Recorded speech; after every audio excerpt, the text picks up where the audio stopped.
Bienvenue dans votre édition des initiatives résolument tournées vers la protection de l'environnement. Aujourd'hui, nous irons près de Rouen faire la chasse aux déchets lors d'une randonnée sportive avec la Run Eco-Team.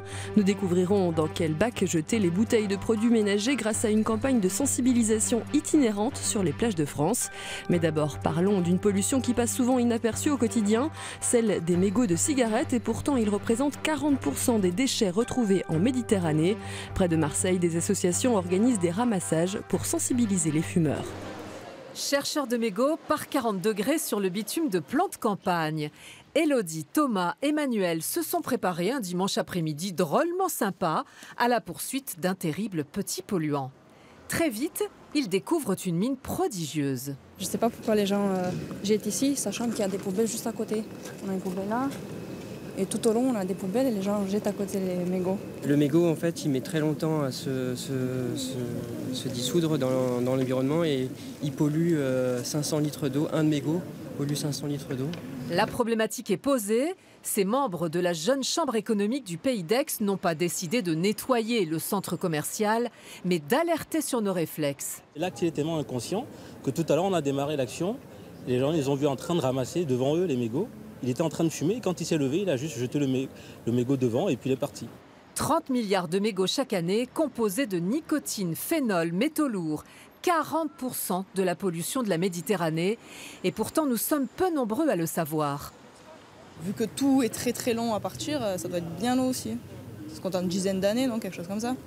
Allez en Belgique, vous verrez si vous mettez un mégot par terre. Vous avez une amende. Laure et Sandra ont raison toutes les deux. En France, la filière commence à peine à se monter. Des start-up de collecte mégots en Bretagne, Green Minded à Lille, Cyclope près de Lyon. L'équipe de la jeune chambre, elle, va confier son butin à l'association marseillaise Recyclope. 6000 mégots en 2 heures.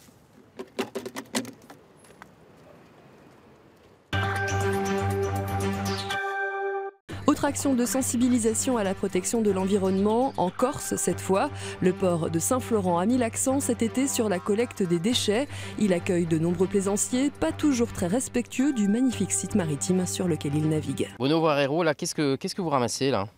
Un des nombreux déchets plastiques qu'on trouve en mer actuellement dans le désert des Agriates.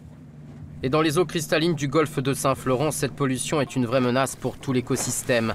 Une menace qui a même tendance à s'intensifier au fil des années. Je ne comprends pas comment on peut en trouver autant, cette année en tout cas plus que d'habitude. Bien conscient des dangers sur son environnement direct, le port de Saint-Florent s'est engagé dans une démarche de port propre. Objectif, sensibiliser et responsabiliser le maximum de ses plaisanciers. Longtemps, le port a eu l'image de pollueur, mais un port, je veux dire, une fois qu'il est doté des infrastructures nécessaires, n'est pas pollueur. Au contraire, c'est le premier acteur de protection environnementale. Il va pouvoir circonscrire une pollution, il va pouvoir retraiter et traiter les déchets que génèrent les plaisanciers. Donc c'est vraiment aujourd'hui la dimension première du port, c'est la protection de la mer. Cette année, le port de Saint-Florent a lancé une nouvelle campagne « Je navigue, donc je trie ». Lorsque chaque plaisancier se présente à la capitainerie, on lui remet plusieurs sacs afin qu'il trie lui-même ses déchets et directement sur son bateau. Une idée saluée par ce plaisancier italien. Cette initiative est vraiment importante et utile pour chaque touriste et chaque navigateur. Je me sens vraiment et directement concerné par cette activité de récupération, d'écologie en faveur de l'environnement. Et c'est une première en Corse. L'enjeu est majeur. En pleine saison, il peut y avoir jusqu'à 160 bateaux par jour dans le golfe de Saint-Florent. Une fois les déchets collectés, encore faut-il savoir les trier. Et ça commence avec tout ce que nous avons dans les placards à la maison. Que faire par exemple des bouteilles de produits ménagers? Réponse à la plage avec cette campagne itinérante qui faisait escale à Douarnenez dans le Finistère. L'utilisation de produits chimiques ménagers se retrouve un peu partout dans notre quotidien. Mais quand vient le moment de jeter leurs déchets, fait-on toujours le bon geste? Ça va dans des bacs spéciaux, hein. Tout est prévu à l'effet de ces produits. Hein. On ne peut pas les jeter dans la nature, quoi. Les produits chimiques, c'est en déchetterie. Déchets chimiques géants et animations aux abords des plages. Cet été, une campagne de sensibilisation parcourt les plages de France pour rappeler aux estivants que trier ces déchets ne suffit pas complètement. Il faut aussi être attentif aux récipients de produits chimiques qui doivent être déposés directement en déchetterie.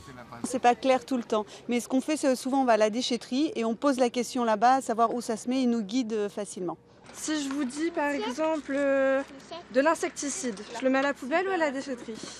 Poubelle, déchetterie. Déchetterie, voilà, c'est la bonne réponse. Pas toujours évident de garder en tête les produits ménagers qui doivent être remis en déchetterie. L'exemple le plus criant est le déboucheur de canalisation, qui est un produit qu'on utilise pas quotidiennement mais très régulièrement en maison, et il est la plupart du temps jeté dans les poubelles de recyclage plastique. Or, ça doit aller directement à la déchetterie également. Les consommateurs sont de plus en plus nombreux à faire le bon geste. Plus de 31 000 tonnes de déchets ménagers toxiques sont récupérés et recyclés tous les ans.